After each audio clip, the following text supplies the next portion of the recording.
இயேசுவின் நாமத்திலே உங்களை வாழ்த்தி வரவேற்கிறேன். நம்ம இந்த காலாண்டு முழுவதுமாக யோசுவா புத்தகத்தை படிக்க ஆரம்பித்திருக்கிறோம். போன வாரத்துல முதல் பாடத்துல யோசுவா 1வது அதிகாரத்தை நாம் தியானித்தோம், ஆராய்ந்தோம். இந்த 2வது பாடத்தில் நாம் படிக்க போகிற அதிகாரங்கள் யோசுவா 2, யோசுவா 9. 2 அதிகாரங்கள் 2 அற்புதமான சம்பவங்களை குறித்து பேசுகிறது. 2 சம்பவம் யாரை பற்றியது அப்படின்னா, யோசுவா 2ஆம் அதிகாரம் ராகாபை குறித்தது.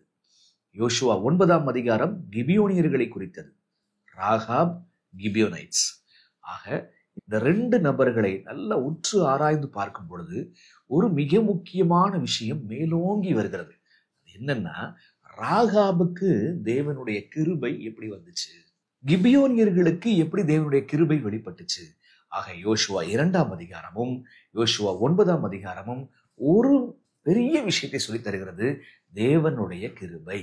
ஆகையினாலதான் இந்த 2வது பாடம் ஆச்சரியமான கிருபை, சர்ப்ரைஸ்ட் பை கிரேஸ் அப்படின்ற ஒரு தலைப்பின் கீழாக நம்ம ஆராய போகிறோம். ஜெபம் பண்ணலாமா? அன்புள்ள தகப்பனே, இந்த மேலான பாடங்களுக்காக நன்றி. உடைய கிருபையை புரிந்து கொள்ள மீண்டும் ஒரு வாய்ப்பை தருகிறீர், அதற்காக நன்றி தகப்பனே. உடைய காலங்களில் உடைய கிருபை எப்படி வெளிப்பட்டது என்பதை நாங்கள் படிக்க வந்திருக்கிறோம். பரிசுத்தாவின் துணையை தாரும் தகப்பனே. ஆண்டவரே, நாங்கள் இந்த சம்பவத்தோடு எங்கு இணைக்கப்படுகிறோம் இதை உணர்த்தியறடும். இயேசுவின் வழியாய் ஜெபிக்கிறோம் பிதாவே, ஆமென். 2வது பாடம் யோசுவா 2ஆம் அதிகாரத்தையும் யோசுவா 9ஆம் அதிகாரத்தையும் படித்துக் கொள்ள போகிறோம். யோசுவா 2ஆம் அதிகாரம் ராகாபுக்கான கிருபை, 9ஆம் அதிகாரம் கிபியோனியர்களுக்கான கிருபை. இந்த 2 விஷயத்தை நாம் படித்துக் கொள்ள போகிறோம். கடைசியில இவங்க 2 பேருக்குள்ள ஒற்றுமை என்ன, வேற்றுமை என்ன என்பதை பார்த்து நம்ம முடிச்சிடலாம். ரொம்ப அழகான ஒரு ஒப்பிடுதல் காத்திருக்கிறது. ஆக ராகாபுக்கான கிருபை, கிபியோனியர்களுக்கான கிருபை, இந்த 2 நபர்களை நாம் ஆராய்வோம். அதற்கு முன்பாக யோசுவா 2ஆம் அதிகாரம் வசனம் 1லேயே இன்னொரு நபர்களுக்கான கிருபை குறித்து அங்க சொல்லப்படுது. ஒரு சின்ன வசனம் தான், அது ஒரு சின்ன தலைப்பாக எடுத்து நம்ம பிரிச்சு பார்ப்போம். அது என்னன்னா, யோசுவா 2ஆம் அதிகாரத்துக்கு வந்திருக்க. யோசுவா 2ஆம் அதிகாரம் அங்க ஒரு சின்ன வார்த்தை வருகிறது, அது நமக்கு ஒரு பாடத்தை தருது. யோசுவா 2 வசனம் 1, நூனின் குமாரனாகிய யோசுவா சித்தீமில் இருந்து வேவுக்காரராகிய 2 மனுஷரை ரகசியமாய் வேவு பார்க்கும்படி அனுப்பி, நீங்கள் போய் தேசத்தையும் எரிகோவையும் பார்த்து வாருங்கள் என்றான். நீங்க போங்க, போய் வேவு பார்த்துட்டு வாங்க, அந்த தேசத்தை வேவு பார்த்துட்டு வாங்க அப்படின்னு சொல்லிட்டு சொல்றான். ஏன் தேசத்தை வேவு பார்த்துட்டு வாங்க அப்படின்னு சொல்றான்? என்னாகமத்துக்கு வாங்க. என்னாகமம் 13ஆம் அதிகாரத்துக்கு வரணும். என்னாகமம் 13 வசனம் 1, 2 பார்க்கலாம். வசனம் 1, 2, கர்த்தர் மோசேயை நோக்கி, யோசுவா அங்க யோசுவா பேசுறாப்ல என்ன, வசனம் 1ல கர்த்தர் மோசேயை நோக்கி, நான் இஸ்ரவேல் புத்திரர் கொடுக்கும் கானான் தேசத்தை சுற்றி பார்ப்பதற்கு நீ மனிதரை அனுப்பு, ஒவ்வொரு பிதாக்களின் கோத்திரத்திலையும் ஒவ்வொரு பிரபுவாகிய புருஷனை அனுப்ப வேண்டும் என்றார். அப்ப இந்த கானான் தேசத்தை வேவு பார்க்கணும்ன்ற விஷயத்த தேவன் தான் கொடுத்திருக்கிறாரு. முதல்ல தேவன் மோசேக்கு கொடுத்தார், 2வது தேவன் யோசுவாவுக்கு கொடுக்கிறார். அப்ப யோசுவா போய் வேவு பார்த்துட்டு வாங்க அப்படின்னு சொல்றாங்களே, இது அவனுடைய திட்டமா? இல்லை, தேவனுடைய திட்டம். தேவன் முதல்ல யார் கொடுத்த திட்டம்?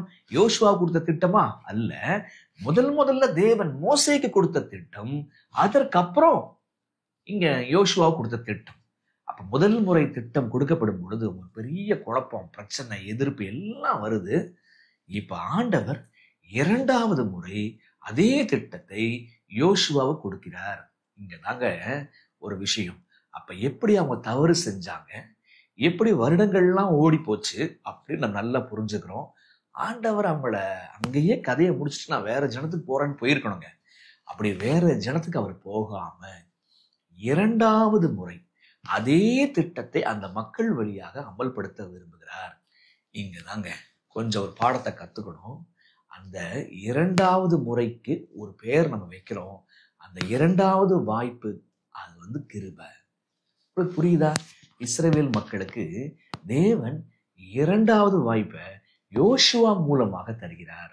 அந்த 2வது வாய்ப்பு மனம் திரும்புதலுக்கான வாய்ப்பு. அந்த மனம் திரும்புதலுக்கான 2வது வாய்ப்பு இஸ் ஈக்குவல் டு கிரேஸ். புரிஞ்சுச்சா உங்களுக்கு?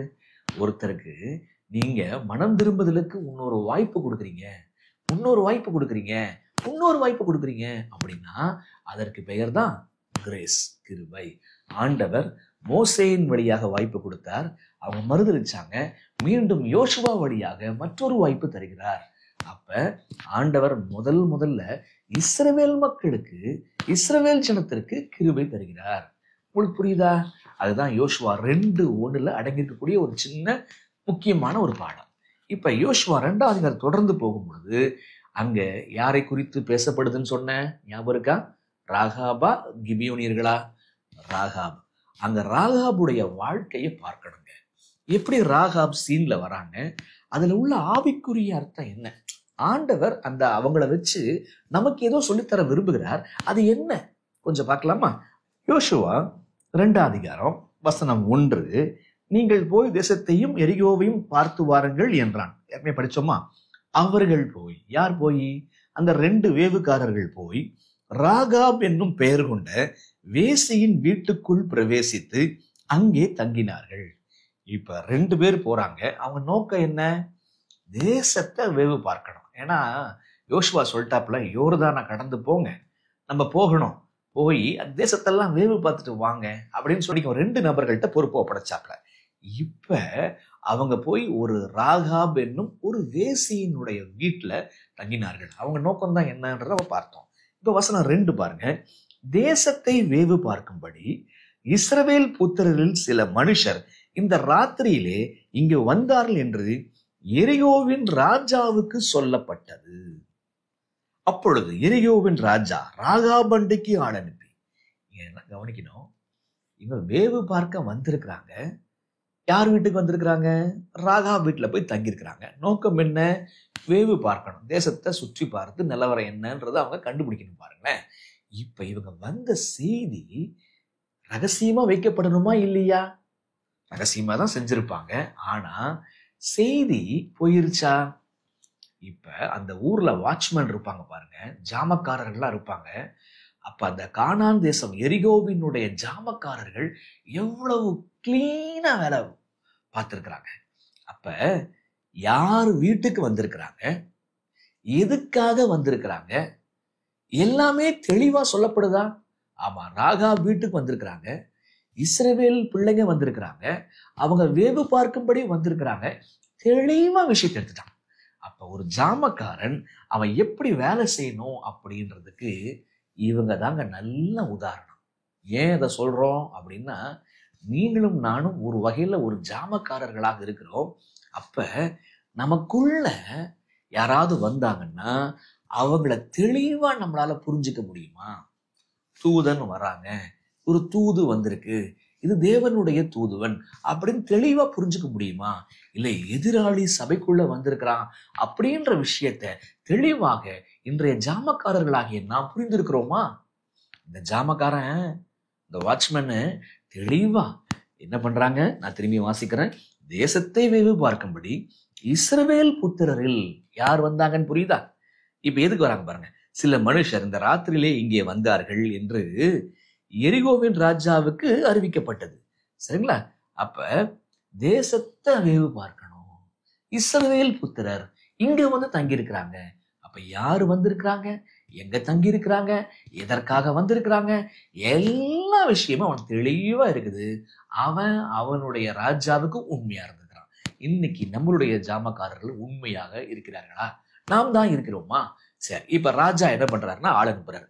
அப்பொழுது எரிகோவின் ராஜா ராகாபண்டைக்கு ஆள் அனுப்பி, உன்னிடத்தில் வந்து உன் வீட்டுக்குள் பிரவேசித்த மனுஷரை வெளியே கொண்டு வா, அவர்கள் தேசத்தை எல்லாம் வேவு பார்க்கும்படி வந்தார்கள் என்று சொல்ல சொன்னான்.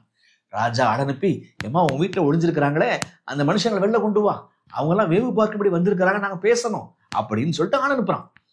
இப்ப இந்த ராகாப் என்னும் வேசி என்ன பதில் கொடுக்கிறாள் என்பதுதான் ஆச்சரியம். என்ன, இங்கதான் விஷயமும் இருக்குது, ஆச்சரியமும் இங்க காத்திருக்குது. வசனம் 4 பாருங்களேன். அந்த ஸ்திரீ அவ்விரண்டு மனுஷரையும் கொண்டு போய் அவர்களை ஒளித்து வைத்து, மெய்தான் என்னிடத்தில் மனுஷர் வந்திருந்தார்கள், ஆனாலும் அவர்கள் எவ்விடத்தாரோ எனக்கு தெரியாது. வாசலை அடைக்கும் நேரத்தில் இருட்டு வேளையில் அந்த மனுஷர் புறப்பட்டு போய்விட்டார்கள். அவர்கள் எங்கே போனார்களோ எனக்கு தெரியாது. அவர்களை சீக்கிரமாய் போய் தேடுங்கள், நீங்கள் அவர்களை பிடித்துக் கொள்ளலாம் என்றாள். என்ன சொன்னா நான் உங்களுக்கு படிச்சேன். இப்ப இவ சொன்னதுல பாதி உண்மையும் இருக்கிறது, பாதி பொய்யும் இருக்கிறது. இப்ப உண்மை என்ன இருக்குது? அவ சொல்றா, அவர்களை ஒளித்து வைத்தது மெய்தான். இங்க வந்தாங்க, ஒளிச்சு வச்சாங்க. ஒளிச்சு வச்ச ஆனா அவங்க எந்த தேசத்தார் எனக்கு தெரியாது, அவங்க போயிட்டாங்க. எந்த தேசம் தெரியாதுன்னு சொல்றா. இது உண்மையா? இல்ல. அடுத்தது, அவங்க போயிட்டாங்கன்னு சொல்றா. இது உண்மையா? அதுவும் இல்ல. சரிங்களா? அங்கதான் இருக்கிறாங்க. இப்ப அவங்கள போய் நீங்க போய் பிடிச்சுக்கோங்க, நீங்க போய் பிடிச்சிடலாம் அப்படின்னு சொல்றா. ஆனா இவ என்ன செஞ்சா? அவள் அவர்களை வீட்டின் மேல் ஏற பண்ணி வீட்டின் மேல் பரப்பப்பட்ட சணல் தட்டைகளுக்குள்ளே மறைத்து வைத்திருந்தாள். அந்த மனுஷர் யோர்தானுக்கு போகிற வழியிலே துறைகள் மட்டும் அவர்களை தேடி போனார்கள். அவர்களை தேடுகிறவர்கள் புறப்பட்ட உடனே வாசல் அடைக்கப்பட்டது. அந்த மனுஷர் படுத்துக்கொள்ளும் முன்னே அவள் வீட்டின் மேல் அவர்களிடத்திற்கு ஏறி போய், அப்ப அங்க இருக்கிறாங்களா இல்லையாங்க? அப்ப பாருங்க, 2 வேவு பார்க்கிறவங்க ராகாப் வேசி வீட்டுக்கு போறாங்க. போற விஷயம் ராஜாவுக்கு போயிருச்சு. ராஜா ஆள் அனுப்பி அந்த ஆட்களை கொண்டு வா, வேவு பார்க்கும்படி வந்திருக்கிறாங்க, நாட்டுக்கு பிரச்சனை அப்படின்னு சொல்றாப்புல. வந்தாங்க என்பது உண்மைதான், ஆனா போயிட்டாங்க. எந்த நாட்டை சேர்ந்தவங்க தெரியாது, எந்த தேசம் தெரியாது அப்படின்னு சொல்றா. இப்ப இவருடைய ஸ்டேட்மெண்ட்ல உண்மையும் இருக்கிறது, பொய்யும் இருக்கிறது. அப்ப இது உண்மையா பொய்யா? பால்ல ஒரு துளி விஷம், இது பாலா விஷமா? 1 லிட்டர் பால்ல ஒரே ஒரு கொஞ்சோண்டு விஷம். இப்ப பாலுன்னு சொல்லுவோமா, விஷம்னு சொல்லுவோமா? அதிகமா இருக்குது பாலு நான் சொல்லுவோம்? இல்ல, அது விஷம் தான் சொல்லுவோம். அப்ப இவ பேசுன உண்மையா பொய்யா? பாதி உண்மை இருக்குது, பாதி பொய் இருக்குது. ஆகையினால உண்மை ஆகாது, உண்மையும் பொய்யும் ஆகாது, பொய் தான். அவ பேசுனது பொய் தான். இப்ப அவ எப்படியோ அவ காப்பாத்துறா. சரி, இந்த பாயிண்ட்டுக்கு வருவோம். இவ பேசுனது சரியா தவறா, இது தேவன் இந்த காரியத்தை ஏற்கிறாரா என்கிறத நம்ம போக போக நம்ம புரிஞ்சுக்கலாம். பாருங்க, அவ பொய் சொன்னா, பொய் சொல்லி காப்பாத்திட்டா இல்லைங்களா? பொய் சொல்லி ஆட்களை அனுப்பி விட்டா. இப்ப கேள்வி, ஏன் இந்த மனுஷங்களை காப்பாத்துறா? ஏன் இந்த மனுஷங்களுக்காக பொய் சொல்றா அப்படின்னா, வசனம் 9 இருந்து வசனம் 11 வரைக்கும் பார்த்தோம்னா அவ ஒரு கதை ஒண்ணு சொல்றான். இப்ப ஏன் இந்த மனுஷங்க தற்செயலாய் அந்த வேசி வீட்டுக்கு போறாங்க? வேசி வீட்டுக்கு போனோம்லாம் போல பாருங்க, தற்செயலாய் போனாங்க. இப்ப அந்த வேசி இவளை காப்பாத்துறா, இவங்களெல்லாம் காப்பாத்துறாங்க. சரிங்களா? ஏன் காப்பாத்துறா? ஏன் போய் பேசுறா அப்படின்னா, வசனம் 9, கர்த்தர் அவரிடத்தில் ஏறி போய், வசனம் 9, கர்த்தர் உங்களுக்கு தேசத்தை ஒப்பு கொடுத்தார் என்றும் உங்களை பற்றி எங்களுக்கு திகில் பிடித்திருக்கிறது என்றும். கர்த்தர் தேசத்தை ஒப்பு கொடுத்தாராம். இன்ட்ரெஸ்டிங். உங்களை குறித்து எங்களுக்கு திகில் உண்டாயிருக்கிறதாம். உங்களை குறித்து தேசத்து குடிகள் எல்லோரும் சோர்ந்து போனார்கள். அப்ப தேசத்தை பத்தின விஷயத்த சொல்றா. எங்க தேசம் எல்லாம் சோர்ந்து போயிருக்கு உங்க நியூஸ் எல்லாம் கேட்டு. நீங்கள் என்ன நியூஸ்? நீங்கள் எகிப்து தேசத்திலிருந்து புறப்பட்ட போது கர்த்தர் உங்களுக்கு முன்பாக சிவந்த சமுத்திரத்தின் தண்ணீரை வற்றி போக பண்ணினதையும், நீங்கள் யோர்தானுக்கு அப்புறத்தில் சங்காரம் பண்ணின எமோரியன் 2 ராஜாக்களாகிய சீகோனுக்கும் ஓகுக்கும் செய்ததை கேள்விப்பட்டோம். இந்த வார்த்தை இருக்க, கேள்விப்பட்டோம் என்ற வார்த்தை அண்டர்லைன் பண்ணுங்க. அப்ப சிவந்த சமுத்திரத்தை தேவன் எப்படி வெட்டாந்தரையாக மாத்தினார் கேள்விப்பட்டோம். அடுத்தது, ஏமோரியரின் 2 ராஜாக்களை எப்படி நீங்க ஒழிச்சு கட்டினீங்க, கொலை செஞ்சீங்க, அதை கேள்விப்பட்டோம். கேள்விப்பட்டு நாங்க சோர்ந்து போயிட்டோம். கேள்விப்பட்ட போது, 2வது வார்த்தை வருது பாரு, திரும்பியும் கேள்விப்பட்ட போது எங்கள் இருதயம் கரைந்து போயிற்று, உங்களாலே எல்லோருடைய தைரியமும் அற்று போயிற்று சொல்லிட்டு சொல்றா. உங்கள் தேவனாகிய கர்த்தரே உயர வானத்திலும் கீழே பூமியிலும் தேவனானவர். இப்ப என்ன கேள்வி கேட்டீங்க வந்தோம்? வசனம் 9 இருந்து 11 வந்தோம். இவள் ஏன் ஒளித்து வைத்தாள்? ஏன் இவள் அவங்கள பாதுகாத்தா? ஏன் இவன் போய் பேசி பாதுகாக்கிறா? விஷயம், அப்பா நீங்க எகிப்துல இருந்து புறப்பட்டு வந்த போது சிவந்த சமுத்திரம் எப்படி வற்றி போயிட்டு நாங்க கேள்விப்பட்டோம். 2 ராஜாக்களை எப்படி நீங்க கொன்னீங்க கேள்விப்பட்டோம். எங்கள் இருதயம் கரைந்து போயிற்று. நாங்கள் எல்லோரும் தேசத்தார் எல்லோரும் சோர்ந்து போயிருக்கிறோம். ஒண்ணு மட்டும் நிச்சயம், தெய்வம்னு ஒருத்தர் உண்டுன்னு சொன்னா, தெய்வம்னு ஒருத்தர் உண்டுன்னு சொன்னா அது உங்க தெய்வம் தான் தெய்வம், உங்க சாமி தான் சாமி அப்படின்னு சொல்லிட்டாங்க. மேலையும் கீழையும் அவருக்கு நிகரானவர் ஒருவரும் இல்லை அப்படின்னு சொல்லிட்டார். இப்ப புரியுதுங்களா? அப்ப ராகா ஒளிச்சு வச்சுக்கிறான்னா, ராகா போய் பேசுகிறானா, அவ ஏற்கனவே கேள்விப்பட்டிருக்கிறா. 2 விஷயத்தை கேள்விப்பட்டிருக்கிறா. இப்ப மோசேக்கு அப்புறம் யோசுவா தேசத்தை பிடிக்க வருவாரு, அதையும் கேள்விப்பட்டிருக்கிறா. இப்ப பல நழுவி பால்ல விழுந்துருச்சுங்க. இவளுக்கு ஆசை அந்த தெய்வத்தோட போய் சேரணும். இவளுக்கு ஆசை அந்த தெய்வத்தின் பிள்ளைகளோட போய் சேரணும். பிள்ளைகள் இப்ப தேடி 2 பிள்ளைகள் 2 வேவு பார்க்கிறவங்க அவ வீட்டுக்கே போறாங்க. இப்ப அதான் சொன்னேன், பழம் நழுவி பால்ல விழுந்த கதையாக இது இருக்குது. இப்ப தருணத்தை விடுவாளா? அருமையான தருணத்தை விடுவாளா? விட மாட்டா. இப்ப அந்த தெய்வம் தான் உண்மையான தெய்வம். நம்ம போய் சேரணும்னு சொன்னா அந்த குடும்பத்தோட தான் போய் சேரணும் அப்படின்ற எண்ணங்கள்லாம் அவளுக்குள்ள இருந்துச்சு. ஒரு வாய்ப்பு, அருமையான வாய்ப்பு சிக்குச்சு. இவன் விட போறது கிடையாது. விடல, காப்பாத்திட்டா. இப்ப அடுத்தது என்ன செஞ்சா? இப்ப என்ன செஞ்சா அப்படின்றத நம்ம பார்த்தோம். என்ன, வேவுகாரங்க வந்தாங்க, அங்க ஜாமக்காரன் என்ன செஞ்சாங்கன்னு பார்த்தோம், ராஜா என்ன செஞ்சாங்கன்னு பார்த்தோம். இப்ப இந்த ஸ்திரீ என்ன செஞ்சாங்கன்னு சொல்லி பார்த்தோம். ஏன் செஞ்சாங்க அதையும் பார்த்தோம். இப்ப இந்த ஸ்திரீ ஒரு கோரிக்கையை வைக்கிறா. என்ன கோரிக்கை வைக்கிறா பாருங்க, வசனம் 12 முதல் வசனம் 14 வரை. இப்பொழுதும் நான் உங்களுக்கு தயவு செய்தபடியினால் நீங்களும் என் தகப்பன் குடும்பத்திற்கு தயவு செய்வோம் என்று கர்த்தரின் பேரில் இங்கு ஆணையிட்டு, என்னவா, நான் உங்களுக்கு தயவு செய்தது போல, as I have showed you kindness, நான் உங்களுக்கு தயவு செய்தது போல நீங்களும் எனக்கும் என் தகப்பன் வீட்டாருக்கும் நீங்க தயவு செய்யுங்க அப்படின்னு சொல்றாப்ல. நீங்கள் என் தகப்பனையும் என் தாயையும் என் சகோதரனையும் என் சகோதரிகளையும் அவர்களுக்கு உண்டான எல்லாவற்றையும் உயிரோடு வைத்து எங்கள் ஜீவனை சாவுக்கு தப்புவிக்கும்படி எனக்கு நிச்சயமாய் அடையாளத்தை கொடுக்க வேண்டும் என்றாள். அப்ப எரிகோ அழிக்கப்பட போகுது, தேவனால அழிக்கப்பட போகுது தெளிவா புரிஞ்சு வச்சிருந்தா. இப்ப எங்கள் ஜீவனை சாவுக்கு தப்பும்படி எங்களை தப்புவியும் அப்படின்னு சொல்லிட்டு அந்த 2 மனுஷரை பார்த்து கேட்கிறாப்ல. இப்ப அந்த 2 மனுஷர் என்ன பதில் சொல்ல போறாங்க? வசனம் 14 பாருங்க. அப்பொழுது அந்த மனுஷர் அவளை நோக்கி, எங்கள் ஜீவனே உங்கள் ஜீவனுக்கு ஈடு, நீங்கள் எங்கள் காரியத்தை வெளிப்படுத்தாதிருந்தால், என்னவா, இந்த காரியத்தை உனக்குள்ளே வச்சுக்கிட்டீங்கன்னா கர்த்தர் எங்களுக்கு தேசத்தை கொடுக்கும் போது நாங்கள் தயையும் சத்தியமும் பாராட்டுவோம் என்றார்கள். இந்த விஷயத்தை மாத்திரம் சொல்லாம இருந்தீங்கன்னா, நீ கேட்ட தயவை நான் உனக்கு கொடுப்பேன், நான் உனக்கு சத்தியமும் கொடுப்பேன் அப்படின்னு சொல்லிட்டு சொல்றாப்ல. வசனம் 17 பாருங்க. அப்பொழுது அந்த மனுஷர் அவளை நோக்கி, இதோ நாங்கள் தேசத்திற்குள் பிரவேசிக்கும் போது நீ இந்த சிவப்பு நூல் கயிற்றை எங்களை இறக்கிவிட்ட ஜன்னலிலே கட்டி உன் தகப்பனையும் உன் தாயையும் உன் சகோதரர்களையும் உன் தகப்பன் குடும்பத்தார் அனைவரையும் உன்னிடத்தில் உன் வீட்டில் சேர்த்துக்கொள். இல்லாவிட்டால் நீ எங்கள் கையில் வாங்கின ஆணைக்கு நீங்களா இருப்போம்.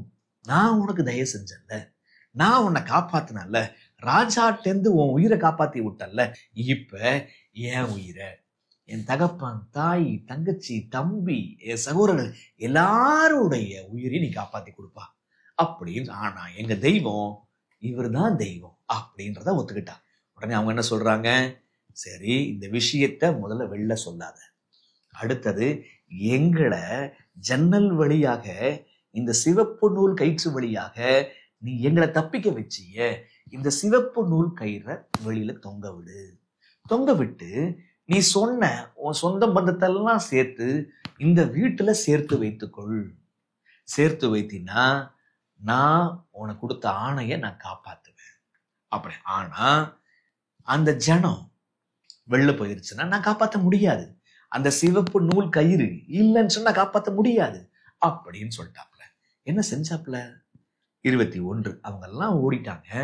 21 அதற்கு அவள், உங்கள் வார்த்தையின்படியே ஆகக்கடவது என்று சொல்லி அவர்களை அனுப்பிவிட்டாள். அவர்கள் போய்விட்டார்கள். பின்பு அவள் அந்த சிவப்பு கயிற்றை ஜன்னலிலே கட்டி வைத்தாள். உங்களுக்கு புரியுதா? ஜன்னலிலே கட்டி வைத்தாள். சரிங்களா? அப்ப அவங்க என்ன சொன்னாங்களோ அப்படியே செய்யறாங்க. அவங்கள சிவப்பு நூல் கயிற்று வழியாக தப்பிக்க செஞ்சா, இப்ப இவ தப்புறதுக்கு என்ன தப்புவீங்க என்பதற்கு அடையாளமாக அவ சிவப்பு நூல் கயிற்றை அவ வந்து கட்டி வைக்கிறாள். இப்ப அந்த ஓடி போகக்கூடிய வேவுக்காரர்களுக்கு அவ சொன்ன ஆலோசனை என்ன? வசனம் 16. அப்பொழுது அவள் அவர்களை நோக்கி, தேடுகிறவர்கள் உங்களை காணாதபடிக்கு நீங்கள் மலையிலே போய் அவர்கள் திரும்பி வரும் மட்டும் அங்கே 3 நாள் ஒளிந்திருந்து பின்பு உங்கள் வழியே போங்கள் என்றாள். நீங்க உடனே வீட்டுக்கு போயிடாதீங்க, மலையில போய் ஒரு 3 நாள் ஒளிஞ்சிருங்க. அதுக்கப்புறம் அவங்க எல்லாம் போய் செட்டில் ஆயிடுவாங்க. அதுக்கப்புறம் நீ புறப்பட்டு போ. இப்ப அவங்களும் இவ சொன்ன வார்த்தையின்படியே செஞ்சாங்க. இவளும் அந்த 2 வேவுக்காரர்கள் சொன்ன வார்த்தையின்படியே செய்தாள். இப்ப இதுதாங்க அன்னைக்கு நடந்த ஒரு சம்பவம். அன்னைக்கு தேசத்தை போய் பிடிக்கும் போது வேவுக்காரர்கள் எங்க போய் தங்கினாங்க? வேசியின் வீட்டுல. வேசி என்ன பண்ணா? ஒளிச்சு வச்சா, போய் பேசினா. ராஜாவுக்கு தெரிய வந்துச்சு. இவங்களை தப்பிக்க வச்சுட்டா. ஏன் தப்பிக்க வச்சா? கர்த்தர் தான் உண்மையான தேவன் என்பதை புரிஞ்சுக்கிட்டா. கர்த்தரோடு அவர் மக்களோட சேரணும்னு ஆசைப்பட்டா. இப்ப அவங்க எல்லாம் வந்தாங்க, விஷயம் கேட்டாங்க. அதான் பழம் நழுவி பால் விழுந்த கதையா மாறி போச்சு. இப்ப அவ வந்து, நான் உங்களுக்கு தயவு செய்தது போல நாங்க இவங்களோட சேர்ந்து சாகக்கூடாது அப்படின்னு சொல்லிட்டு சொல்றான். அப்ப சரி அப்படின்னா நீ வீட்டுல இரு, இந்த சிவப்பு நூல் கயிறை தொங்க விடு, உன் ஜனத்தை எல்லாம் சேர்த்துக்கொள் அப்படின்னு சொல்லிட்டு சொல்றாங்க. அந்த வார்த்தையின்படியே அப்படியே செய்தாள். இதுதாங்க இங்க இருக்கிற விஷயம். இந்த சம்பவத்தை விளக்குறதுக்கான ஜோடி வசனம் எங்கே இருக்கிறது? எபிரேயர் 11ஆம் அதிகாரத்துக்கு வந்தோம். Hebrews chapter 11. ஒரு அதிகாரத்தை புரிந்து கொள்வதற்கு எந்த வேத பகுதி உதவி செய்து? அதுதான் ஜோடி வசனம். 11:31 பாருங்க. விசுவாசனாலே ராகாப் என்னும் வேசி வேவுக்காரரை சமாதானத்தோடு ஏற்றுக்கொண்டு கீழ்ப்படியாதவர்களோடு கூட சேதமாகாதிருந்தாள். என்னவா அழகான வார்த்தை வருது. ராகாபோடு ஒரு வார்த்தை வருது, விசுவாசத்தினால. ராகாப் என்னும் வேசி வேவுக்காரரை சமாதானத்தோடு ஏற்றுக்கொண்டு. முதல்ல ராகாபுக்கு விசுவாசம் இருந்துச்சான். அந்த விசுவாசம் இருந்தபடினால்தான் அந்த வேவுக்காரரை சமாதானத்தோடு ஏற்றுக்கொண்டாளாம். சரி, ஏன் ஏற்றுக்கொண்டாள் அப்படின்னா, கீழ்ப்படியாதவர்களோடு கூட சேதமாகாதிருந்தாள். அப்படின்னா அர்த்தம் என்ன? இங்க வார்த்தை கீழ்ப்படியாதல் வருதுங்க. ஆங்கிலத்துல விசுவாசியாதவர்களோடு கூட சேதமாகாதிருந்தாள். அப்ப ராகாபிட்ட விசுவாசம் இருந்துச்சுங்க. ஆனா அவங்க மக்கள்கிட்ட, எரிகோ மக்கள்கிட்ட விசுவாசம் இல்லைங்க. ராகாபிட்ட கீழ்ப்படிதல் இருந்துச்சுங்க, அவங்க மக்கள்கிட்ட கீழ்ப்படிதல் இல்லைங்க. அப்ப அவள்கிட்ட இருந்த ஒரு விஷயம் என்னன்னா, அவள் விசுவாசித்தாள். ராகாப் ஒரு விசுவாசி. இப்ப ராகாப் எப்படி விசுவாசிச்சாங்க? விசுவாசம் கேள்வினால வரும். கேள்வி தேவனுடைய வசனத்தினால வரும். இந்த வார்த்தை எங்க வருது? எங்கேயோ ரோமர்ல வருது இல்ல? கமெண்ட்ஸ்ல போடுங்க பார்க்கலாம். ரோமர்ல விசுவாசம் கேள்வினாலே வரும், கேள்வி தேவனுடைய வார்த்தைனாலே வரும் அப்படின்ற வார்த்தை போடுங்க. எங்க இருக்கு? டெக்ஸ்ட போடுங்க, நம்பரை போடுங்க. சரி, இப்ப விசுவாசத்தால் சொல்லிட்டு இங்க சொல்லப்படுது. ரோமர் புஸ்தகம் சொல்லுது கேள்வினாலதான் விசுவாசம் வரும்னு சொல்லப்படுது. யோசுவா 2ஆம் அதிகாரத்துல எத்தனை முறை கேள்விப்பட்டாள், கேள்விப்பட்டோம் அப்படின்ற வார்த்தை எத்தனை முறை வருது? நீங்க திரும்ப 2வது ஒரு வீட்டு பாடத்தை போடுங்க பார்க்கலாம். 1, 2, 3 நீங்க போடுங்க பார்க்கலாம் யார் பதில் சொல்றீங்கன்னு சொல்லிட்டு. அப்ப அவ கேள்விப்பட்டா, விசுவாசிச்சா. பாருங்க, அந்த செய்தி இருக்கு பாருங்க, அப்படியே ஃப்ளோட் ஆகுது, அப்படியே பரவுது. எரிகோ மக்களுக்கு, கானான் தேச மக்களுக்கெல்லாம் போய் சேருது. இவ ஒருத்தி விசுவாசிக்கிறா. தேசத்தார் யாரும் விசுவாசிக்கல. தேசத்துல யாரும் விசுவாசியாத போது இங்க ஒரு பெண்மணி விசுவாசிக்கிறாங்க. இன்ட்ரெஸ்டிங்ல, செய்தி காது வழியாக செய்தி வந்து சேரும் பொழுது இங்க அவிசுவாசிகள் மத்தியிலே ஒரு விசுவாசி பிறக்கிறாள். அந்நிய தேசத்தின் மத்தியிலே, புறஜாதியார் மத்தியிலே, விக்கிரக ஆராதனையை செய்கின்ற பிள்ளைகள் மத்தியிலே ஒரு விசுவாசி கிளம்புறா. இன்ட்ரெஸ்டிங். அவ விசுவாசிச்சாளா? விசுவாசிச்சா. அந்த விசுவாசோன்ற விஷயத்தை எப்படி காமிச்சா? அந்த சிவப்பு நூல் கயிற்ற கட்டி கீழ்ப்படுதலினால் காண்பித்தாள். அவ வெறும் கைத்த மட்டும் கட்டி விடல, குடும்பத்தை கொண்டு வந்து வீட்டுல சேர்த்துக்கிட்டா. அவங்க எல்லாம் வந்து கேட்கறாங்க, அப்பா கேட்கறாங்க, என்னால நடக்க முடியாது, உன் வீட்டுக்கு வரணுமா? சின்ன பிள்ளை ஒருத்தன் கேட்கறான், நான்லாம் வர முடியாது ஆண்டி அப்படின்னு சொல்றாப்புல. இப்ப அவங்கள்ட்ட எல்லாம் பேசி, குடும்பமா பேசி உள்ள வரணும், இந்த குடும்பத்துக்குள்ள இருக்கணும் அப்படின்றத விஷயத்த சொன்னா. அப்ப கீழ்படுகிறா. குடும்பத்துக்குள்ள எப்படி ஊழியத்தை பார்க்கிறா. பா, அழிவு வருதுப்பா, நம்ம எல்லாம் குடும்பமா ஒன்னா இருக்கணும்பா அப்படின்னு சொல்லிட்டு என்ன பண்றா? சொல்றா. அப்படி ஊழியம் பண்ணாலே, அவ கீழ்ப்படிஞ்சாலே. இதுக்கெல்லாம் காரணம் என்ன? விசுவாசம் கீழ்ப்படிய வச்சுச்சு, விசுவாசம் ஊழியம் செய்ய வச்சுச்சு. இப்ப இந்த விசுவாசம் எங்க இருந்து வந்துச்சு? இங்கதான் ரொம்ப முக்கியமான ஒரு கேள்வி. விசுவாசம் எப்படி வந்துச்சு? ஒரு வசனம் சொல்லுதுங்க, கிருபையினாலே விசுவாசத்தை கொண்டு ரட்சிக்கப்பட்டீர்கள், இது உங்களால் உண்டானதல்ல, இது தேவனுடைய ஈவு. கிருபையினாலே விசுவாசத்தை கொண்டு ரட்சிக்கப்பட்டீர்கள், இது தேவனுடைய ஈவு. இப்ப விசுவாசம் வரணும்னா முதல்ல என்ன வரணும்? புரியுதுங்களா உங்களுக்கு? விசுவாசம் வரணும்னா முதல்ல இந்த வசனம் எங்க இருக்கு அது சொல்லுங்க. எபேசியர்ல இருக்கா? 2ஆம் அதிகாரத்துல இருக்குதா? 2ஆம் அதிகாரத்துல போய் தேடுங்க. விசுவாசம் எப்படி வருது? கிருபையினாலே விசுவாசத்தை கொண்டு ரட்சிக்கப்பட்டீர்கள். இது அதாவது கிருபை தேவனுடைய ஈவு. அப்ப அந்த கிருபை தேவனுடைய ஈவு வசனம் எங்க இருக்குது? போடுங்க. கேள்வி, ராகாப் விசுவாசித்தாள். விசுவாசத்தை எப்படி காமிச்சா? கீழ்ப்படிதல் காமிச்சா. விசுவாசம் எப்படி காமிச்சா? அவ குடும்பத்துக்குள்ள ஊழியம் செய்வதன் மூலமாக காமிச்சா. சரிங்களா? இப்ப இந்த விசுவாசம் எப்படி வந்துச்சு? கிருபையினால தாங்க விசுவாசமே வந்துச்சு. அப்ப இங்கதாங்க நம்ம எஜமான் அப்படி மேலோங்கி நிக்கிறார். அப்ப அதாவது அந்த 2 வேவுக்காரர்களுக்கு பொறுப்பு கொடுக்கப்பட்டு நீ போய் வேவு பார்த்துட்டு வாங்கன்னு சொல்றாரு பாத்தீங்களா யோசுவா. சரிங்களா? அவங்க போய் இந்த வேசியினுடைய வீட்டுல தங்கினது அவங்கள பொறுத்த வரைக்கும் தற்செயல். அதனால தற்செயல்ன்ற வார்த்தை முன்கூட்டியே சொன்னேன், தற்செயல். ஆனா தேவனுக்கு தற்செயலா? இல்லைங்க, தேவனுக்கு தற்செயல் கிடையாது. இங்க ஒரு பெண் ஒருத்தி என்னுடைய சத்தியத்தை கேட்டுட்டே இருக்கிறா, எனக்காக காத்திருக்கிறா, என் குடும்பத்துல சேரணும் காத்திருக்கிறா என்று தேவனுடைய திட்டம் இந்த பெண் வீட்டுக்கு போகுது. அந்த பெண் வீட்டுக்கு போய் அவள் வழியாக அவ குடும்பத்துக்கு போகுது, அவ குடும்பத்தின் வழியாக எல்லார் வீட்டுக்கும் போகுது. இப்ப இந்த விஷயம் கொஞ்சம் யோசிங்க. அப்ப புரிஞ்சுக்கணும், இது அவளுடைய விசுவாசமா தேவனுடைய கிருபையா? முதல்ல இருக்கிறது தேவனுடைய கிருபைதான். அப்ப ஆண்டவர் இங்க அற்புதமாக எப்படி புறஜாதி பெண்ணுக்கு கிருபை அளிக்கிறார் என்பதை பார்க்க முடிகிறதா? அவளுக்கு மட்டும் இல்லைங்க, எல்லாருக்குமே கிருபை அளிக்கிறார். அதுதான் விஷயம். ஏன்னா அந்த ஜாமக்காரன் ஒருத்தன் போய் ராஜாவை போட்டு விட்டான் பாத்தீங்களா? அப்ப நியூஸ் சீக்கிரட்டே கிடையாது, நியூஸ் எல்லாருக்கும் போயிருச்சு. அப்ப புறஜாதி மக்கள் எல்லாருக்கும் ஆண்டவர் வந்து கிருபையை கொடுக்கிறார். ஆனா யார் கிருபையை ஏற்றுக்கொண்டாள்? யார் ஏற்றுக்கொண்டாங்க? யார்? இந்த வேசி தாங்க ஏத்துக்கிட்டாங்க. அப்ப வெளியில பார்க்கும்போது பாருங்க அவ புறஜாதி, வெளியில பார்க்கும்போது பாருங்க அவள் ஒரு வேசி. ஆனா உள்ள பாருங்க அவளை தேவனை கற்றுக்கொள்ளக்கூடிய இருதயம் அவளுக்குள்ள இருந்துச்சு. தேவனை கற்றுக்கொள்ளக்கூடிய இருதயம் அவளுக்குள்ளாக இருந்துச்சு. அப்ப அத ஆண்டவர் பார்த்து அவ விசுவாசத்தை இன்னும் வர்த்திக்க பண்றதுக்கு அவங்களுடைய அந்த வேவுக்களுடைய கால்களை தேவன் தான் வழிநடத்தி சென்றார். என் பிள்ளை அங்க ஒருத்தர் இருக்கிறா, எல்லாரும் வெளித்தோட்டத்தை பாக்குறாங்க, ஆனா உள்ள அவ சத்தியத்துக்காக ஏங்கி நிற்கிறாள் என்று சொல்லி ஆண்டவர் ஏங்கி கொண்டு போய் சேர்க்கிறாருங்க. இன்ட்ரெஸ்டிங். உங்களுக்கு புரியுதா? இங்கதாங்க ஒரு வாக்கியத்தை நான் வாசிச்சு காட்டுறேன். என்ன ஒரு அருமையான வாக்கியம். இயேசுவின் ஓமைகள் என்கிற புத்தகத்திலிருந்து நான் வாசிக்கிறேன். பக்கம் 274. அந்த காலத்துல தேவனுடைய ஜனங்கள் நாடு நாடா போய் பிடிச்சாங்கல்ல, இஸ்ரவேல் நாடா உருவாகி நாடு நாடா போய் பிடிச்சாங்க. எதுக்காக பிடிச்சாங்க பாருங்க.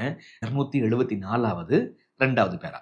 தேவன் இஸ்ரவேல் ஜனங்களுக்கு சுதந்திரமாக கொடுத்த நிலப்பரப்பு அனைத்தையும் ஆக்கிரமிக்குமாறு அழைக்கப்பட்டனர். தேவன் எதை இஸ்ரவேல் ஜனத்தை கொடுத்தாரோ இங்க போய் ஆக்கிரமிச்சுக்கோங்க அப்படின்னு சொல்றாரு. மெய்தேவனை தொழுது செவிப்பதை புறக்கணித்து போட்ட அந்த மக்களது சொத்துக்கள் பறிக்கப்பட வேண்டும். இஸ்ரவேலர் மூலமாக தேவனுடைய குணம் வெளிப்படுத்தப்பட்டு மக்கள் தமதண்டைக்கு இழுத்துக்கொள்ள வேண்டும் என்பதே தேவனுடைய நோக்கமாக இருந்தது. என்னவா, இவங்க போய் அந்த நாட்டை பிடிக்கிறதுக்கு முன்பாக இவங்களுடைய குணம், தேவனுடைய குணம் மக்கள் வழியாக வெளிப்படுத்தணும். வெளிப்படுத்தி அவங்க கீழ்ப்படியினா அவங்க சொத்துக்களை பறிமுதல் செய்யப்படும். இப்ப பாருங்க, முழு உலகத்திற்கும் சுவிசேஷ அழைப்பு கொடுக்கப்பட வேண்டியதா இருந்தது. பலிமுறை ஆராதனையின் போதனைகள் மூலமாக அனைத்து நாட்டு மக்களுக்கு முன்பாகவும் கிறிஸ்து உயர்த்தப்பட வேண்டும். அவரை நோக்கி பார்த்து அனைவரும் வாழ வேண்டும். கானானிய பெண்ணாகிய ராகாபை போலவும் மோவாபிய பெண்ணாகிய ரூத்தை போலவும் புறஜாதியார் அனைவரும் விக்கிரக ஆராதனை விட்டு உண்மையான தெய்வத்தை தொழுது கொள்வதற்கு திரும்பி அவரால் தெரிந்து கொள்ளப்பட்ட மக்களோடு தங்களை இணைத்துக் கொள்ள வேண்டும். இஸ்ரவேல் மக்கள் பெருக பெருக அவர்கள் தங்கள் எல்லைகளை விரிவுபடுத்தி முழு உலகமும் தேவனை அறிந்து கொள்வதற்கு உதவ வேண்டும் என்று கர்த்தர் விரும்பினார். இவ்வளவு அழகான ஒரு விஷயம்ல. நல்லா புரிந்து கொள்ள வேண்டியது, ஆண்டவர் அங்க ஆசரிப்பு கூடாரத்தை ஏற்படுத்தி பலி ஆராதனைகளை ஏற்படுத்தி அந்த செய்திகள், அவர் குணத்தை பற்றிய செய்திகள் எல்லா மக்களுக்கும் போய் சேரணுங்க. இப்படி எல்லா மக்களுக்கும் போய் சேரும் பொழுது அவங்களாவே அவங்க நாட்டை இஸ்ரவேல் நாட்டோடு சேர்த்துக்கணுங்க. இதுதான் ஆண்டவர். யாரையும் அழிக்கணும்னு விரும்பல, எல்லோரையும் மனம் திரும்புதலுக்கு அழைக்கிறார். இதுதாங்க விஷயம். இப்படி வந்துடுறாங்க. இப்படி வராத போது அந்த இஸ்ரவேல் நாடானது அவங்க துன்மார்க்கத்துல இருக்கிறபடினால அவங்கள அழிச்சு போட்டு அந்த சொத்துக்களை எல்லாம் எடுத்துக்கோங்க. இப்படி கானான் தேசம் எரிகோ ஆண்டவர் போய் அழிக்க போகும் பொழுது ராகாபுன்னு ஒருத்தி வந்துட்டா. அப்ப தேவனுடைய நோக்கம் என்ன உங்களுக்கு புரியுதா உங்களுக்கு? அப்ப அழிப்பதற்கு முன்பாக செய்தி போய் சேரணும். செய்தி போச்சு, மற்ற மக்கள் எல்லாம் கேட்கவே இல்லை. ராகாப் என்னும் வேசி வந்தாள். அப்ப இன்னைக்கு ஆண்டவர் நம்ம கற்றுத்தருகின்ற முக்கியமான பாடம் என்ன? ஏற்கனவே ஒரு பாடம் கத்துக்கிட்டோம். பாடம் 1, 2வது வாய்ப்பு, 2வது மைல் தூரம் செல்லுதல். இதற்கு பேர் தான் கிருபை. நீங்க மன்னிக்கணும். இன்னொரு வாய்ப்பு. மன்னிக்கணும்னு அர்த்தம் என்னங்க? மன்னிக்கணும் அர்த்தம் என்ன? மன்னிக்கணும்னு சொன்னா அவங்க மனம் திரும்புதலுக்காக நம்ம இயங்க வேண்டும். ஐயோ, அவங்க தேவனுடைய பாதைக்கு வர வேண்டுமே, அவங்க தண்டிக்கப்படக்கூடாதே அப்படின்னு சொல்லிட்டு நம்ம நினைக்கணுங்க. அதுதான் விஷயங்க. சரி, 2வது கிருபை இப்ப யாரை தேடுது? எப்படி ஒரு மேட்டுல இருந்து தண்ணி எப்படி பள்ளத்தாக்கை நோக்கி வருதோ, மலையில இருக்கிற தண்ணீர் எப்படி ஆறு எப்படி பள்ளத்தாக்கை நோக்கி ஓடி வருதோ, அத போல தாழ்மையான இருதயம் கொண்ட மக்களிடத்துல கிருபை ஓடோடி வருதுங்க. அப்ப புறஜாதி மக்களாகிய ராகாபை போல இருக்கக்கூடிய மக்களை தேவன் தேடுகிறார்.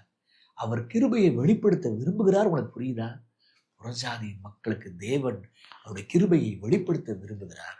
புறஜாதி மக்கள் அதிகமாக தெரிந்து கொள்கிறார்கள் என்பது உண்மை. சரிங்க. இப்ப யோசுவா 2ஆம் அதிகாரத்துல தேவனுடைய கிருபையை பார்த்தோமா? எப்படி புறஜாதி பெண் மீது அவர் எப்படி சேரணும், அவர் தன்னை எப்படி வெளிப்படுத்தணும்னு நினைக்கிறாரு. இப்ப அவ மனம் திரும்பிட்டா, அவ கீழ்படுகிறா, அவ காத்திருக்கிறா. அருமையா போகுதுங்க. ஆண்டவர் அவளை ஒரு சாம்பிள் பீஸா எடுத்து யோசுவா 2ஆம் அதிகாரத்துல வச்சுட்டாருங்க. இப்ப யோசுவா 9ஆம் அதிகாரத்துக்கு போலாமா? வாங்க. யோசுவா 9ஆம் அதிகாரம் யாரை பற்றியது? நான் ஏற்கனவே உங்களுக்கு சொன்னேன். யோசுவா 9ஆம் அதிகாரம் கிபியோனியர்களை பற்றியது. யோசுவா 9ஆம் அதிகாரத்துக்கு வாங்க. யோசுவா 9 வாங்க. யோசுவா 9 வசனம் 1. இப்ப இந்த கிபியோனியர்கள் என்பது யார், இவங்க எப்படி சீன்ல வராங்க என்பதை பார்க்கலாம். வசனம் 1. யோர்தானுக்கு இப்புறத்திலே மலைகளிலும் பள்ளத்தாக்குகளிலும் லிபியோனுக்கு எதிரான பெரிய சமுத்திரத்தின் கரையோரம் எங்கும் உள்ள ஏத்தியரும் எமோரியரும் கானானியரும் பெர்சியரும் ஏவியரும் எபூசரியும் மாணவர்களுடைய சகல ராஜாக்களும் அதை கேள்விப்பட்ட போது, இப்ப அங்கேயும் கேள்விப்பட்டாங்க. ராகாப் கேள்விப்பட்டா. இப்ப ஒரு 6 ராஜாக்கள், கானானிய நாட்டை சேர்ந்த 6 ராஜாக்கள், சிற்றரசர்கள்லாம் கேள்விப்பட்டார்கள். ராகாவும் கேள்விப்பட்டா, இவர்களும் கேள்விப்பட்டாங்க. இப்ப இவங்க என்ன செஞ்சாங்க பார்க்கலாமா? அவர்கள் ஒருமனப்பட்டு யோசுவாவோடும் இஸ்ரவேலரோடும் யுத்தம் பண்ண ஏகமாய் கூடினார்கள். இன்ட்ரெஸ்டிங். கேள்விப்பட்ட போது ராகாப் பழம் நழுவி பால்ல விழுந்துருச்சுரா அப்படின்னு சொல்லிட்டு பாக்குறா. இங்க இவர்கள் கேள்விப்பட்ட போது, ஒன்று திரண்டு நம்மெல்லாம் 6 பேரு, அவங்கள ஒத்த ஆளுதான், அடிச்சிருவோம்டா, அவங்களோட யுத்தம் பண்ணி அவனை காலி பண்ணிடுவோம்டா அப்படின்றாங்க. ஒரு கூட்டம் ராகாபை போல கேள்விப்பட்டு மனம் திரும்புது. இன்னொரு கூட்டம் இந்த கானானிய ராஜாக்களை போல ஒன்று திரண்டு எல்லாரும் ஒன்னா வாங்க, நம்ம அவங்களை அடிச்சிடலாம், யுத்தம் பண்ண போகுது. இதே மாதிரி சம்பவம் கடைசி நாட்கள்ல நடக்குமா?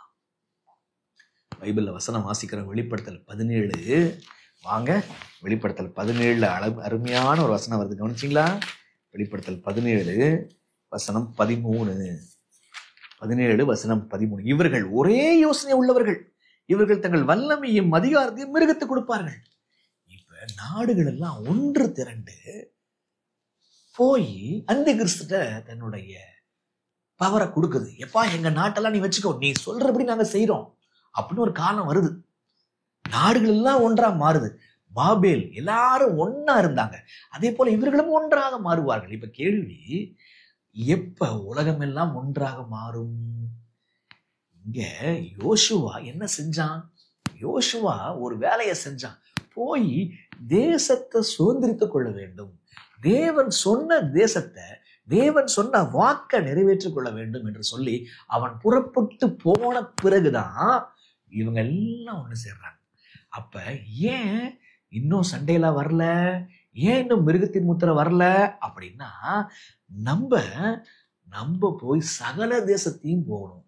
தேசத்தை சுதந்திரித்துக் கொள்ள வேண்டும் என்ற நோக்கம் கிடையாது, அது தேவனுடைய கட்டளையும் கிடையாது, அது தேவன் பார்த்துக் கொள்வார். நம்ம இருதயங்களை சுதந்திரித்துக் கொள்ள வேண்டும். எல்லா மக்களுக்கும், சகல தேசத்தாருக்கும், சகல ஜாதிகளுக்கும், சகல கோத்திரத்தாருக்கும், சகல பாஷைக்காரருக்கும் நித்திய சுவிசேஷத்தை போய் சொல்லணும். அப்படி சொன்னோம்னா அங்க அவங்கெல்லாம் ஒத்துமையா வருவாங்க. இப்ப ஏன் இன்னும் மிருகத்தின் முத்திரை வரல? ஏன் ராஜாக்கள் எல்லாம் ஒன்று தரல? ஏன் அவங்க பொறுப்பெல்லாம் கொண்டு போய் மிருகத்திட்ட கொடுக்கல அப்படின்னா, நம்ம வேலையே செய்யலையே. உங்களுக்கு புரியுதா? ஒற்றுமை உங்களுக்கு வருதா? அவன் புறப்பட்டு போன போது அவங்க எல்லாம் ஒன்று திரண்டாங்க. நம்ம புறப்பட்டு போனா விஷயங்கள் கிளைமேக்ஸை நோக்கி போகும். இதுதான் விஷயம். இப்ப அவர்கள் ஒருமனப்பட்டு யுத்தம் பண்ண ஏகமாய் கூடினார்கள், எல்லாம் ஒன்று திரண்டாங்க. இப்ப இன்னொரு கூட்டம் கேள்விப்படுது பாருங்க, வசனம் 3. எரிகோவுக்கும் ஆயிக்கும் யோசுவா செய்ததை. அதுக்குள்ள இப்ப எரிகோ கதையை முடிச்சுட்டான், ஆயி பட்டணத்தையும் முடிச்சிட்டான். யோசுவா செய்த கிபியோனின் குடிகள் கேள்விப்பட்ட போது, யோசுவா 2ஆம் அதிகாரத்திலையும் 2 முறை கேள்விப்பட்ட போது, யோசுவா 9ஆம் அதிகாரத்திலையும் கானானிய ராஜாக்கள் கேள்விப்படுறாங்க, கிபியோனியர்கள் கேள்விப்பட்ட போது. இன்ட்ரெஸ்டிங்ல, கிபியோனியர்கள் கேள்விப்படுறாங்க. கேள்விப்பட்டு அவங்க என்ன பண்றாங்க பாருங்க, வசனம் 11 பாருங்களேன். வசனம் 11. ஆகையால் எங்கள் மூப்பரும் எங்கள் தேசத்தில் குடிகள் எல்லோரும் எங்களை நோக்கி, உங்கள் கைகளில் வழிக்கு ஆகாரம் எடுத்துக்கொண்டு அவரிடத்தில் எதிர்கொண்டு போய், அதாவது இஸ்ரேல் மக்கள் எதிர்கொண்டு போய் அவரிடத்தில், நாங்கள் உங்கள் அடியார், எங்களோடு உடன்படிக்கை பண்ண வேண்டும் என்று சொல்ல சொன்னார்கள். அவனுச்சிங்களா, அவங்க இப்ப கிபியோனியர்கள் கேள்விப்படுறாங்க. இப்ப யாரோட ஒரு டீலுக்கு வராங்க? யாரோட உடன்படிக்கை செய்ய வராங்க? யோசுவாவோடு, இஸ்ரவேல் ஜனத்தோடு ஒரு உடன்படிக்கை செய்ய வராங்க. என்ன உடன்படிக்கை செய்ய வராங்க? உங்களிடத்தில் வர நாங்கள் புறப்படுகிற அன்றே எங்கள் வழி பிரயாணத்திற்கு இந்த அப்பத்தை சுட சுட எங்கள் வீட்டிலிருந்து எடுத்துக்கொண்டு வந்தோம். இப்பொழுது இதோ உலர்ந்து பூசணம் பூத்திருக்கிறது. நாங்கள் இந்த திராட்சை துருத்திகளில் நெருப்பைகளில் புதிதாயிருந்தது, ஆனால் இதோ கிழிந்து போயிற்று. எங்கள் வஸ்திரமும் பாதரட்சைகளும் நெடுந்தூரமான பிரயாணத்திலே பழசாய் போயிற்று என்றார்கள். என்ன சொல்ல வராங்க? நாங்கெல்லாம் ரொம்ப தூரத்துல இருந்து வர்றோம், நாங்கெல்லாம் சாப்பாடு கொண்டு வந்தோம், சாப்பாடு தூரத்தினால கெட்டு போச்சு. ரசம் வச்சிருந்தோம், ரசம் கெட்டு போய் துருத்திய கிழிச்சு போட்டுருச்சு. எங்களுடைய வஸ்திரம் பாரு ரொம்ப அழுக்கா பழசா போயிருச்சு. இதுல இருந்து என்னன்னா, ரசத்தை வச்சு, சாப்பாட்டை வச்சு, செருப்பை வச்சு, ட்ரெஸ்ஸை வச்சு பாருங்க, நாங்கெல்லாம் ரொம்ப தூரத்துல இருந்து வர்றோம், உங்களோடு சேர விரும்புறோம் நாங்கள் அப்படின்னு சொல்லிட்டு அவங்க சொல்றாங்க. இப்ப பாருங்க, அவங்க என்ன சொல்றாங்க கவனிச்சிங்களா? நாங்கள்லாம் யுத்தம் பண்ண வரல, நாங்கள்லாம் உடன்படிக்கை செய்து கொள்ள வந்தோம். உடன்படிக்கை பண்ணி அழிக்க வராங்களா? கிடையாது. உண்மையிலே அவங்க ராகாபை போல சாவுக்கு தப்பும்படிதான் வராங்க. ஆனா என்ன பண்ண சொல்றாங்க? எங்க சாப்பாட்டை பாரு கெட்டு போயிருச்சு, எங்க ரசத்தை பாரு அது கெட்டு போயிருச்சு, எங்க செருப்பு பாரு தெரிஞ்சு போயிருச்சு, எங்களுடைய வஸ்திரத்தை பாரு பழசாயிருச்சு. நாங்கெல்லாம் ரொம்ப தூரத்துல வர்ற ஆளுங்கப்பா இப்படின்னு சொல்றாங்க. இப்ப என்ன பண்ணுச்சு இப்ப இஸ்ரவேல் ஜனங்கள் பாருங்க, வசனம் 14. அப்பொழுது இஸ்ரவேலர் கர்த்தருடைய வாக்கை கேளாமல் அவர்களுடைய போஜன பதார்த்தத்தில் சிறிது வாங்கி கொண்டார்கள். இப்ப 15, யோசுவா அவர்களோடு சமாதானம் பண்ணி அவர்களை உயிரோடு காப்பாற்றும் உடன்படிக்கையை அவர்களோடு பண்ணினான். அதற்காக சபையின் பிரபுக்கள் அவர்களுக்கு ஆணையிட்டு கொடுத்தார்கள். என்ன உடன்படிக்கையா? உயிரோடு காக்கும்படி செய்கிற உடன்படிக்கை. அப்ப உயிரை காப்பாற்றுகின்ற உடன்படிக்கை. அவளும் வேசி, மன்னிக்கவும், வேசியும் உயிரோடு காப்பாத்துங்க அப்படின்னு சொல்றா. இவங்களும் சொல்றாங்க எங்களை உயிரோடு காப்பாத்துங்க, நாங்க இந்த ஊரார் கிடையாது, நாங்க வெளி ஊரார், ரொம்ப தூரத்துல வரோம். அதுக்கு எவிடன்ஸ் சாப்பாடை பாரு, செருப்பை பாரு, ரச ஜூஸை பாரு, எங்க ட்ரெஸ்ஸை பாரு, நாங்களாம் ரொம்ப தூரம் சேர்ந்த ஆட்கள் அப்படின்னு சொல்லிட்டாங்க. இப்ப இது உண்மையா பொய்யா? இதுதாங்க விஷயம். வசனம் 4 பாருங்க.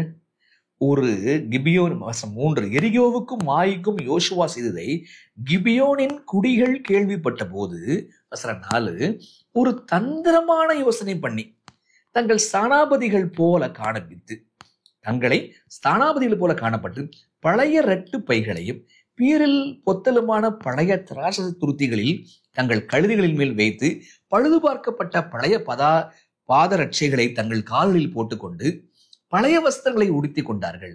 கொண்டு போன அப்பமெல்லாம் உலர்ந்ததும் பூசணம் பூத்ததுமாய் இருந்தது. அப்ப இவங்க என்ன பண்றாங்க? ஏமாத்திரம், தந்திரமான ஒரு யோசனை பண்றாங்க. யோசனை பண்ணி எப்படியாவது காப்பாத்துக்குப்பா, இவ்வளவுதான் விஷயம். அவன் நோக்கம் என்ன? அழிக்கப்படக்கூடாது, இப்படியே காப்பாற்றணும். அதுக்கு என்ன சொல்றாங்க? நாங்கள்லாம் கிபியோனியர்கள் கிடையாது, நாங்கள்லாம் இந்த ஊரார் கிடையாது, ரொம்ப தூரத்துல இருந்து வர்றோம் அப்படின்னு சொல்லிட்டு எங்க ட்ரெஸ்ஸை பாரு, எங்க உணவை பாரு, எங்க ஜூஸை பாரு, எங்க செருப்பை பாரு அப்படின்னு சொல்லிட்டாங்க. இந்த பேச்சை அவங்க ஏமாத்துறாங்க. இந்த பேச்சை யோசுவா கேட்டானா? யோசுவா கேட்டான். பிரபுக்கள் கேட்டாங்களா? கேட்டாங்க. உடன்படிக்கை செஞ்சாங்களா? உடன்படிக்கை செஞ்சாங்க. சரிங்க, இவங்களோடு இருக்கிற தேவன் பெரிய தேவன் அல்லவா? ஒரு ஆகான் வஞ்சிக்கும் பொழுது உணர்த்தின தேவன் இப்ப ஏன் உணர்த்தல? ஒரு பிரச்சனை வருது, ஏன் உணர்த்தல அப்படின்னு வசனம் 14 மீண்டுமாக வாசிக்கிறேன். அப்பொழுது இஸ்ரவேலர் கர்த்தருடைய வாக்கை கேளாமல் அவருடைய போஜன பதார்த்தங்களில் சிறிது வாங்கி கொண்டார்கள். அவங்க போய் கேட்கவே இல்லைங்க. அவங்க செருப்பை பார்த்து நம்பிட்டாங்க, அவங்க ட்ரெஸ்ஸை பார்த்து நம்பிட்டாங்க, அவங்க ஜூஸை பார்த்து நம்பிட்டாங்க. என்ன இப்படி அவங்கள பார்த்து நம்பி போட்டாங்க. நம்ம மன்னிக்கவோ, அவங்கள பார்த்து நம்பிட்டாங்க. எப்படி ஏவாள் பார்வைக்கு இன்பமும் புசிப்புக்கு நல்லதும் பார்வையை பார்த்து போய் போனா பாருங்க. யோசுவா உட்பட, பிரபுக்கள் உட்பட, என்ன பிரபு? யோசுவா தானே முக்கியம். யோசுவாவே அந்த கிபியோனியர்களுடைய நாடகத்தை நம்பிட்டான். என்னங்க, யோசுவா இரவும் பகலும் தியானமான மனுஷன். அவன் வஞ்சிக்கப்பட்டானா? வஞ்சிக்கப்பட்டான். அதான் விஷயம். கர்த்தர்கிட்ட கேட்கணுமா? கர்த்தர்கிட்ட கேட்கணும். இங்க கத்துக்கிற ஒரு பாடம் இருக்குதுங்க. எவ்வளவு தேவனுக்கு பலமான ஒரு நபராக இருந்தாலும் நம்ம தேவனோடு இல்லைன்னு சொன்னா, யோசுவாவை போல, பிரபுக்களை போல, இஸ்ரவேல் ஜனத்தை போல நாம் வஞ்சிக்கப்படுவோம். நமக்கு எவ்வளவு இருக்கு என்பதல்ல சரக்கு, நாம் தேவனோடு இணைந்திருக்கிறோமா என்பதுதான் விஷயம். நீங்க தேவனோடு இணைந்து இல்லை அப்படின்னா அர்த்தம் என்ன? தேவன் உங்களோடு பேசணும், தேவனுடைய பேச்சுக்கு நீங்க ஒப்படைக்கணும். இப்படி நிமிஷத்துக்கு நிமிஷம் நடக்கணுங்க. அவர் பேச நீங்க ஒப்படைக்க, அவர் பேச நீங்க ஒப்படைக்க, நீங்க அவர் சொல்ற பேச்சை மாத்திரம் கேட்டு நடப்பீங்கன்னு சொன்னா நீங்க வஞ்சிக்கப்பட மாட்டீங்க. ஆனா நிறைய விஷயம் தெரியும், ஆனா ஒப்படைக்கல அப்படின்னா நீங்க எவ்வளவு பெரிய ஆளா இருந்தாலும், நீங்கள் மிகப்பெரிய சபையில் இருக்கலாம், ஆனா வஞ்சிக்கப்பட்டு போவீங்க. அதுதான் இங்க நம்ம கற்றுத்தருகின்ற பாடம். யோசுவா வஞ்சிக்கப்பட்டான். இப்ப அந்த வஞ்சனையினுடைய விளைவு என்னாச்சு? அவர்களோடு உடன்படிக்கை பண்ணி வசனம் 16 3 நாள் சென்ற பின்பு அவர்கள் தங்கள் அயலார் என்றும் தங்கள் நடுவே குடியிருக்கிறவர்கள் என்றும் கேள்விப்பட்டார்கள். இஸ்ரவேல் புத்திரர் பிரயாணம் பண்ணுகையில் 3ஆம் நாளில் அவர்கள் பட்டணத்திற்கு வந்தார்கள். அந்த பட்டணங்கள் கிபியோன், கெபிரா, பெயரோத்,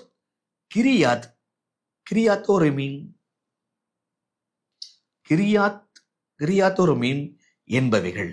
சபையின் பிரபுக்கள் அவர்களுக்கு இஸ்ரவேல் தேவனாகிய கர்த்தரின் பேரில் ஆணையிட்டபடியினால் இஸ்ரவேல் புத்திரர் அவர்களை சங்காரம் பண்ணவில்லை.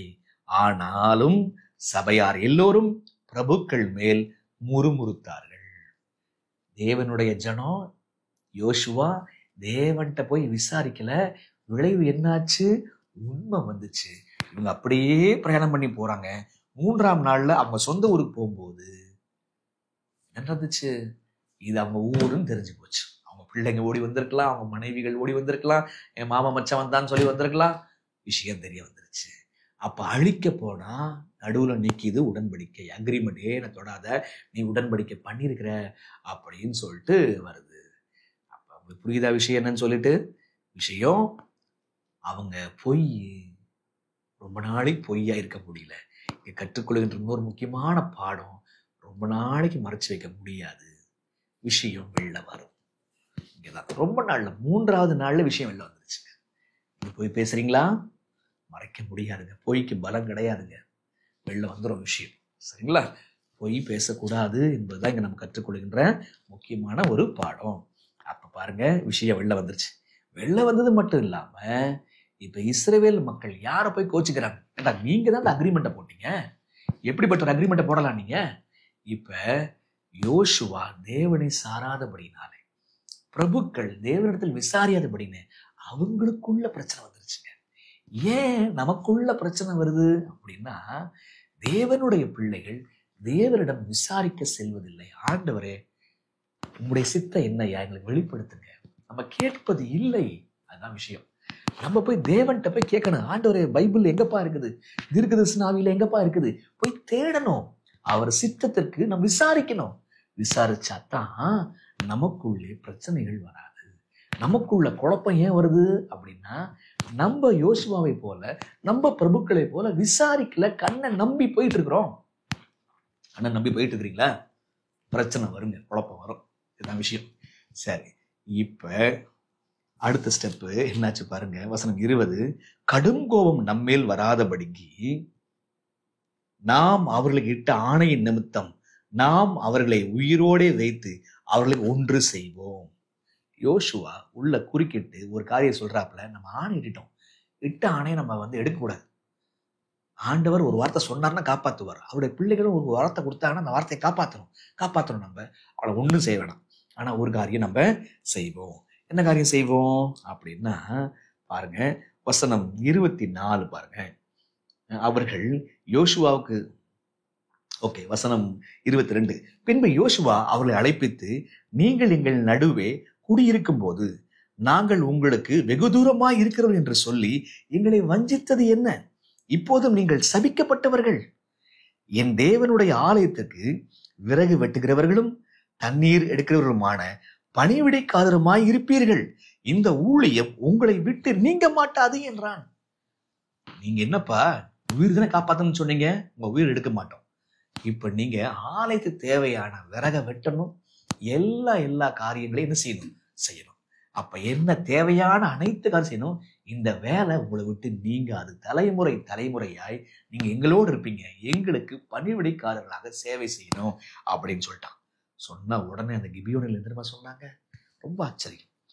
அவர்கள் யோசுவாவுக்கு பிரதி உத்தரமாக, தேசத்தை எல்லாம் உங்களுக்கு ஒப்பு கொடுக்கவும், திரும்ப அதே வார்த்தைகள், தேசத்தை எல்லாம் உங்களுக்கு ஒப்பு கொடுக்கவும், தேசத்தின் குடிகள் எல்லாம் உங்களுக்கு முன்பாக அழிக்கவும் உம்முடைய தேவனாய கர்த்தர் தமது தாசனாகிய மோசேக்கு கட்டளையிட்டது உமது அடியாருக்கு நிச்சயமாகவே அறிவிக்கப்பட்டதினால், மோசேட்ட தேவன் சொன்னது எங்களுக்கு அறிவிக்கப்பட்டுச்சு.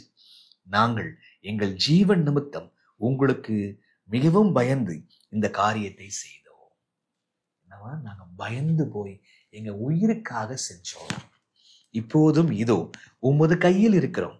உம்முடைய பார்வைக்கு நன்மையும் நியாயமாய் தோன்றுகிறபடி எங்களுக்கு செய்யும் என்றார்கள். நன்மையும் உனக்கு எது சரின்னு படுதோ யோசுவா நீ செய். நீ எங்களை வேலைக்காரரா வைக்கணுமா, வேலைக்காரரா வச்சுக்கோ. எங்க உயிரை காப்பாத்து.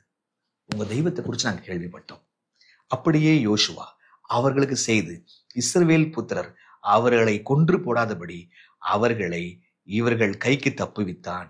இந்நாள் மட்டும் இருக்கிறபடியே அந்நாளில் அவர்கள் சபைக்கும் கர்த்தர் தெரிந்து கொள்ளும் இடத்திற்கும் அவருடைய பலிபீடத்திற்கும் விறகு வெட்டுகளாகவும் தண்ணீர் எடுக்கிறவர்களாகவும் இருந்தார்கள். தண்ணீர் எடுக்கிறவர்களாக்கினான். மன்னிக்கவும், தண்ணீர் எடுக்கிறவர்களாயும் ஆக்கினான். அப்ப இங்க ஒரு கூட்டம் வருது பாருங்க. இவங்க புறப்பட்டு போகும்போது ஒரு கூட்டம் சண்டை போட வருது, இன்னொரு கூட்டம் சேர வருது. சேர வர கூட்டத்துக்கு பேர் கிபியோனியர்கள். சேரணும்ன்றது நோக்கம் சரியா? நோக்கம் சரிதான். ஆனா தந்திரமா யோசனை பண்ணாங்களா? பொய் பேசினாங்களா? ஆமா, நாங்க இந்த நாட்டை சேர்ந்தவங்க கிடையாது, நாங்க தூரத்துல வரோம். அதுக்கு என்ன எவிடன்ஸ்? செருப்பு, உணவு, ட்ரிங்க்ஸ் எல்லாம் அடையாளம். இப்ப இஸ்ரேல் மக்கள் அவங்க பார்த்து நம்பிட்டாங்க. சரிங்களா? ஒரு பக்கம் அதை வைங்க. இப்ப கிபியோனியர்கிட்ட நல்ல நோக்கம் இருந்துச்சு, ஆனா மன்னிக்கணும், நல்ல நோக்கம் இருந்துச்சு. ஆனா முறை தப்பு. அந்த முறை தப்பும் பொழுது அவங்களுடைய நியாயமான விஷயம், அவங்க தண்டிக்கப்பட வேண்டும். ஆனால் யோசுவா குறுக்கிட்டு தண்டனையை கொடுக்காம, அவர்களுக்கான அவங்களுக்கு மரண தண்டனை கொடுக்காம, அவங்களுக்கு நீங்க என்னைக்குமே எங்களுக்கு வேலை செய்யணும்பா, ஆசிரிப்பு கூட தேவையான அந்த விறகை வெட்டி கொடுங்க, ஆசிரிப்பு கூட தேவையான தண்ணீரை கொண்டு வந்து மூண்டு கொடுங்க. இப்ப யோசிச்சு பாருங்க, அந்த நாட்டுல ராஜா இருப்பானா, அந்த நாட்டுல எம்பி இருப்பானா, அந்த நாட்டுல எம்எல்ஏ இருப்பானா, அந்த நாட்டுல பெரிய பெரிய அதிகாரியா இருப்பானா? ராஜாவாக இருந்தாலும், எம்எல்ஏ எம்பியாக இருந்தாலும், அவன் எவ்வளோ பெரிய படிச்சவனாக இருந்தாலும், அவன் விறகு வெட்டணும், அவன் தண்ணி கொண்டு வந்து கொடுக்கணும். ஆம்பளைனா விறகு வெட்டணும், பொம்பளைன்னு சொன்னா அவங்க வந்து போய் தண்ணி கொண்டு வந்து கொடுக்கணுங்க. எல்லாரும் இந்த வேலையை செய்யணுங்க. அப்ப சாதாரண வேலைக்கு தன்னை ஒப்புவிட்டார்கள். இப்ப கிருபை எல்லாரும் மனம் திரும்பணும்படி செய்து கிருபை கண்டிப்புள்ளதா இருக்கிறதா? ஆமா, நீ போய் பேசாத, நீ வஞ்சிக்காத, நீ ஏமாத்தாத. உன்னை தண்டிக்காது, ஆனா சிக்ஷிக்குது. சிக்ஷித்து ஒரு ட்ரைனிங்கை கொடுக்குது. நீ இப்படியே செய். தலைமுறை தோறும் அந்த கூட்டம் அவனுக்கு வேற லட்சியமே கிடையாது. விறகு வெட்டுறதுதான் லட்சியம், தண்ணீர் மொண்டு கொடுப்பதுதான் லட்சியம். டாக்டர் ஆக முடியாது, சயின்டிஸ்ட் ஆக முடியாது. இதற்கு தன்னை ஒப்புவித்தார்கள். ஆனா அவன், ஐயோ இந்த தெய்வத்தோடு சேர்றோமே அதுவே எனக்கு கிடைச்ச பாக்கியம்யா, இந்த ஜனத்தோடு போய் சேர்றோமே அதுவே எனக்கு கிடைச்ச பாக்கியம்யான்னு சொல்லிட்டு தலைமுறை விறகு வெட்டுறவங்களா, தண்ணீர் முண்டு கொடுக்குறவங்களா மாறிட்டாங்க. 2 அதிகாரம் படிச்சோம். யோசுவா 2, யோசுவா 9. இந்த 2 அதிகாரத்தை 2 நபர்கள், ஒன்று ராகாப், இன்னொன்று கிபியோனியர்கள். இவர்களுக்குள்ள பொருத்தம் என்ன? 2 பேரும் புறஜாதியார்.